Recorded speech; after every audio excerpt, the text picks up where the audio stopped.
بھیڑیا چراتا ہے، کہتے ہیں میرے اوپر کپ کپی طاری ہو گئی بزرگوں کی بات سن کے، اور مجھے پیاس لگی اور خواہش آئی کہ پتہ نہیں اب بابا جی کچھ کھلائیں پلائیں گے بھی کہ نہیں، بابا جی کچھ کھلائیں گے بھی کہ نہیں۔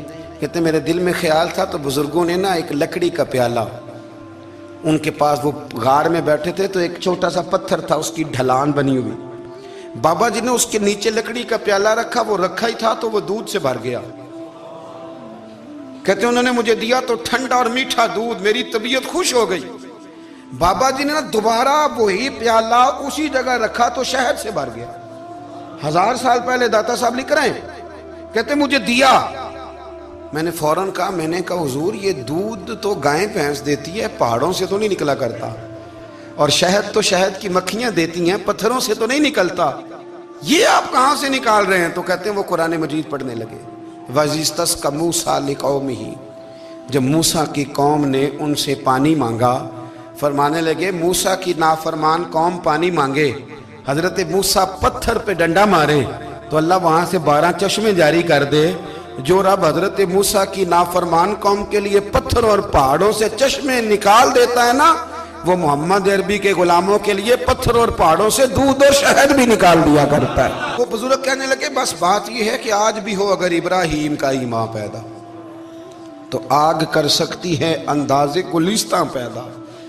کہنے لگا حضور پھر میرے لیے بھی دعا کریں۔ آپ فرمانے لگے پھر دعا نہ کرا تو مدینے والے کی غلامی شروع کر، تو نبی کریم کی غلامی شروع کر، تو رسول پاک کی غلامی شروع کر۔ ایک بات علم، پھر فرمایا اللہ رسول سے محبت، پھر فرمایا حضور کی غلامی۔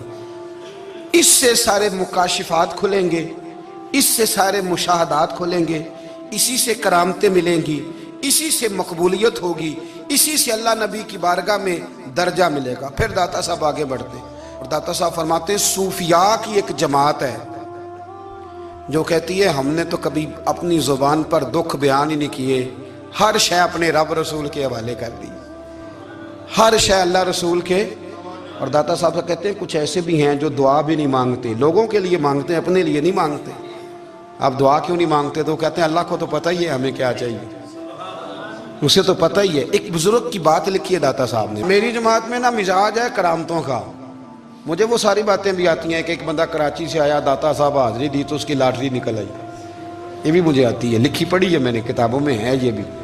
ایک بندہ، یہ ساری باتیں نا آتی ہیں کرامتوں میں، بڑی ساری چیزیں لوگ بیان کرتے ہیں کہ میں وہاں آیا اور میں نے حاضری دی تو موج لگ گئی، یہ ساری باتیں آتی ہیں۔ ہمارے پرانے بزرگ اور بھی قصے سنایا کرتے تھے، ساری ہمیں چیزوں کا پتہ، پر جو عنوان ہے نا وہ حضرت شیخ ابو نور کہتے ہیں کہ ایک بندہ داتا صاحب کے مزار پہ گھوم رہا تھا، داتا 10 روپے دے، 10 روپے دے، 10 روپے دے، تو ایک بندہ بڑی دیر سے اسے دیکھ رہا تھا، وہ کہنے لگا داتا نے تجھے کیا دینا ہے، ادھر آ میں دوں۔ اس نے 10 دیے، بندہ بڑا حسین تھا، ہنس پڑا، کہنے لگا داتا تیرے بھی صدقے جاؤں، دلانے لگا تو منکر سے ہی دلوا دیے، جو نہیں مانتا اسی سے دلوا دیے۔ وہ بڑا پریشان ہوا، میں اور چکر میں تھا، اس نے میرے اوپر ہی جڑ دی ہے بات، کہنے لگا داتا تیرے صدقے جاؤں۔ تو یہ ساری باتیں کتابوں میں موجود ہیں، لوگوں نے اپنے اپنے مشاہدات جو جس کے ساتھ پیش آیا اس نے بیان کیے ہیں۔ بہت ساری باتیں قابل بیان ہیں، پر جو عنوان ہے میں اس پہ رہنا چاہتا ہوں۔ داتا صاحب رحمت اللہ علیہ فرماتے ہیں ہماری تعلیمات ہیں کہ اپنے دکھ درد دنیا داروں سے بیان نہیں کرنے، سوال کا دروازہ لوگوں کے سامنے کھولنا، اللہ والوں سے کہیں گے کبھی کہنا ہوگا تو دنیا داروں سے کہنا۔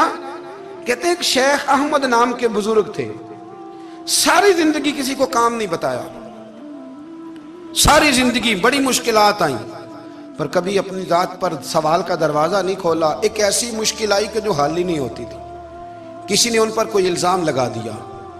ابو مسلم نام کا ایک بادشاہ تھا، اس کی حکومت تھی، اس نے پکڑ کے قید میں ڈال دیا۔ اب قید میں ہیں، جرم لگ گیا ہے، فرد جرم عائد ہو گئی ہے، جیل میں ہیں۔ لوگ کہنے لگے حضرت جی اپنی صفائی میں کچھ کہیں، فرمانے لگے ساری زندگی بندوں سے کچھ نہیں کہا، اللہ رسول کو پتہ ہے میں بے گناہ ہوں، مجھے کہنے کی ضرورت نہیں۔ داتا گانی بخش علی حجویری نے لکھا ہے، داتا صاحب کہتے ہیں تو یقین کامل تو پیدا کر، تو ایمان تو پختہ کر۔ داتا صاحب کہتے ہیں وہ ابو مسلم جو بادشاہ تھا وہ نیک آدمی تھا، اسے رات کو خواب میں نبی کریم کی زیارت نصیب ہوئی، اور حضور سید عالم صلی اللہ علیہ وسلم فرمانے لگے تو نے اللہ کا ایک نیک بندہ جیل میں ڈال دیا، ڈر نہیں آتا، وہ تو بے گناہ ہے۔ بادشاہ آدھی رات کو خود اٹھا، دادا صاحب فرماتے ہیں کسی گارڈ کو نہیں بھیجا، پولیس والے کو نہیں بھیجا، جیلر سے نہیں کہا، خود گیا، جا کے جیل کا دروازہ کھولا، دروازہ کھول کے اس درویش کو آزاد کیا، کہنے لگا بابا جاؤ، مجھے پتا چل گیا بے گناہ ہے۔